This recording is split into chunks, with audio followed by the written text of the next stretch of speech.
Corporate, আজকে দুনিয়া চলছে এই কর্পোরেটের ওপর।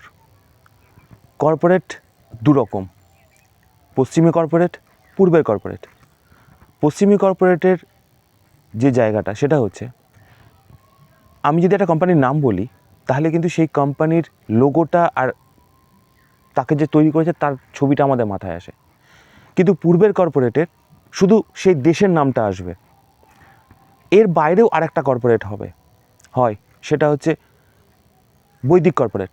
আমি হয়তো শব্দটা ভুল বললাম, এর জন্য ক্ষমা প্রার্থী আমি। বৈদিক কর্পোরেট কিন্তু মানুষকে শোষণ করা না, মানুষকে সেবা করার জন্য। একটা ছোট্ট উদাহরণ দিই, আমেরিকা আফগানিস্তানে এলো, $3 ট্রিলিয়ন খরচা করলো, টাকাটা গেল কোথায়? আফগানিস্তানের মানুষের তো কোনো উন্নতি হয়নি। এটাই হচ্ছে পশ্চিমা কর্পোরেট। পূর্বের কর্পোরেট বিভিন্ন জায়গায় পয়সা ইনভেস্ট করছে, করে কিন্তু সে দেশকে খাম করে দিচ্ছে।